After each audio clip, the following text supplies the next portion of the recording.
سیدنا ابو بکر صدیق جو کہ مسلمانوں کے پہلے خلیفہ ہیں رضی اللہ تعالیٰ عنہ، ان کی بڑی شان ہے، بہت بڑی شان ہے، یہاں تک کہ یہ تمام انبیاء و مرسلین، یہ تمام نبیوں و رسولوں، اور ان میں وہ رسول بھی شامل ہے جو رسول ملائکہ کہلاتے ہیں، جیسے کہ چاروں مقرب فرشتے، پھر حاملان عرش، تو یہ جو بھی اس میں جو رسول ملائکہ ہیں ان کے علاوہ اور تمام نبیوں اور رسولوں کے علاوہ باقی انسانوں میں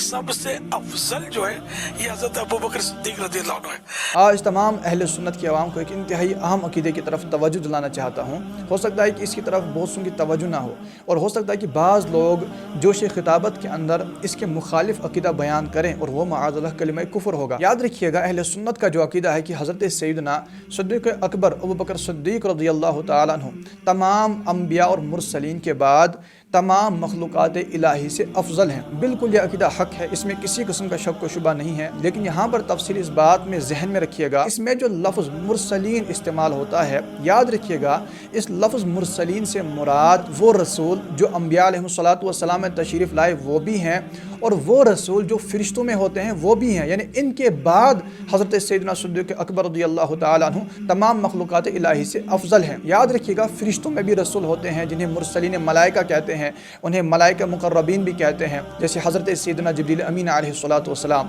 حضرت میکائیل علیہ السلام، حضرت اسرافیل علیہ السلام، حضرت سیدنا عزرائیل علیہ السلام، اور حاملین عرش یعنی عرش کو اٹھانے والے فرشتے، یہ مرسلین ملائکہ کہلاتے ہیں۔ تمام فرشتوں سے افضل فرشتے یہی ہیں، بلکہ یاد رکھیے گا تمام غیر انبیاء سے یہ فرشتے افضل ہیں۔ کون فرشتے؟ مرسلین ملائکہ۔ سب فرشتوں کی بات نہیں ہو رہی، صرف مرسلین ملائکہ کی بات ہو رہی ہے، اور یہ انتہائی اہم عقیدہ ہے۔ یہ فتاوی شارح بخاری کے اندر یاد رکھیے گا، مفتی شریف الحق امجدی رحمۃ اللہ تعالیٰ علیہ پہلی جلد صفحہ نمبر 661 پر فرماتے ہیں کہ یہ کہنا کہ سیدنا صدیق اکبر رضی اللہ تعالیٰ عنہ جبریل امین سے افضل ہے، معاذ اللہ، یہ کلمہ کفر ہے۔ یاد رکھیے گا یہ کلمہ کفر ہے۔ ہم یہ نہیں کہہ سکتے کہ حضرت سیدنا صدیق اکبر رضی اللہ تعالیٰ عنہ، ان پر بے شک ہماری جان اور نسل قربان، لیکن یہاں پر عقائد کے تعلق سے بیان ہو رہا ہے کہ ہرگز یہ نہیں کہہ سکتے کہ سیدنا صدیق اکبر رضی اللہ تعالیٰ عنہ حضرت جبریل امین علیہ السلام سے افضل ہیں، یا حضرت عزرائیل علیہ السلام سے افضل ہے، حضرت میکائیل علیہ السلام سے افضل ہے۔ نہیں، مسلمانوں کا یہ عقیدہ نہیں، بلکہ مسلمانوں کا عقیدہ یہ ہے کہ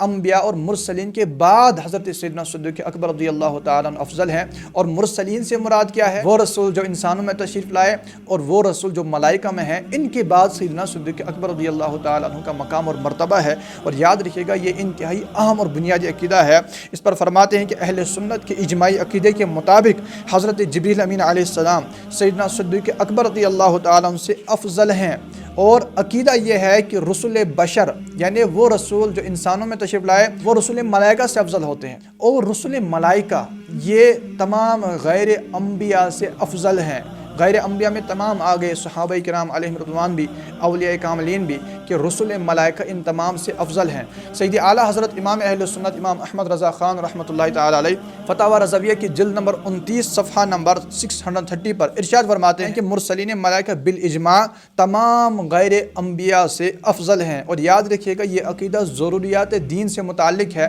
اگر کوئی ضروریات دین میں سے کسی عقیدے کا انکار کرتا ہے وہ دار اسلام سے خارج ہو جاتا ہے۔ فتاوی شارح بخاری کے اندر ہی اسی صفحے پر 661 پر شارح بخاری رحمۃ اللہ علیہ فرماتے ہیں جبریل امین علیہ السلام رسول ملائکہ میں سے ہیں، تو یہ کہنا کہ حضرت صدیق اکبر رضی اللہ تعالیٰ عنہ جبریل امین سے افضل ہیں، فرماتے ہیں کفر ہے، اس لیے کہ ضروریات دین کا انکار ہے۔ اور یہ عقیدہ کہ رسول ملائکہ تمام غیر انبیاء سے افضل ہوتے ہیں، فرماتے ہیں کہ یہ عقیدہ ضروریات دین سے ہیں۔ آپ اندازہ لگا لیں کس قدر اہم عقیدہ ہے۔ اسی طرح فتاوی رضویہ کی 28ویں جلد کے اندر صفحہ نمبر 478 پر سید اعلیٰ حضرت اہل سنت کے امام احمد رضا خان رحمۃ اللہ تعالیٰ علیہ ارشاد فرماتے ہیں اہل سنت و جماعت نصرہم اللہ تعالیٰ کا اجماع ہے کہ مرسلین ملائکہ و رسول و انبیاء بشر صلوات اللہ تعالیٰ و تسلیماتہ علیہم کے بعد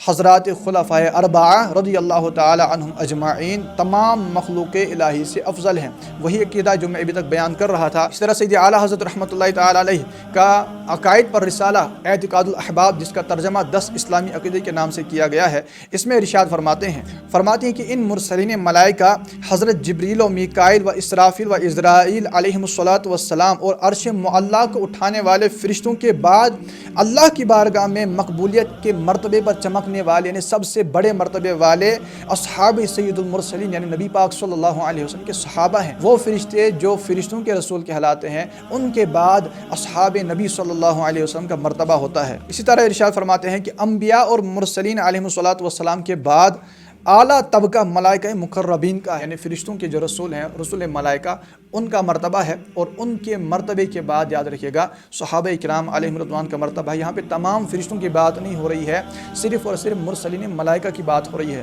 لہٰذا یاد رکھیے گا جب بھی یہ عقیدہ بیان ہوتا ہے کہ انبیاء اور مرسلین کے بعد تمام مخلوقات میں افضل حضرت صدیق اکبر رضی اللہ عنہ ہے، اس سے مراد انبیاء علیہم السلام اور مرسلین سے مراد وہ مرسلین، وہ رسول جو نبیوں میں تشریف لائے وہ بھی ہیں، اور وہ رسول جو فرشتوں میں ہیں وہ بھی ہیں، کہ ان کے بعد حضرت صدیق اکبر رضی اللہ تعالیٰ عنہ کا مرتبہ ہے۔ اور بعض اوقات جب یہ بیان کیا جاتا ہے نا کہ تمام انبیاء علیہم السلام کے بعد انسانوں میں سب سے افضل صدیق اکبر رضی اللہ عنہ ہیں، وہاں پر یاد رکھیے گا فقط انسانوں کی بات ہو رہی ہوتی ہے۔ انسانوں میں تمام انبیاء علیہم السلام افضل ہیں، اور انسانوں میں انبیاء علیہم السلام کے بعد تمام صحابہ کرام افضل ہیں۔ اور جب مرسلین کی بات ہو رہی ہوتی ہے تب انسانوں کے رسولوں کی بھی بات ہو رہی ہوتی ہے، فرشتوں کے رسولوں کی بھی بات ہو رہی ہوتی ہے کہ صدیق اکبر رضی اللہ تعالیٰ عنہ ان کے بعد تمام مخلوقات الہی میں افضل ہیں۔ اللہ تعالیٰ ہمیں اہل سنت کے صحیح عقائد سمجھنے کی، ان پر گامزن رہنے کی توفیق عطا فرمائے۔ اس ویڈیو کو لازمی شیئر کریں کہ لوگ اس اہم ترین ضروریات دین سے متعلق یہ جو عقیدہ ہے اس سے بھی آگاہ ہو جائیں۔ السلام علیکم ورحمۃ اللہ وبرکاتہ۔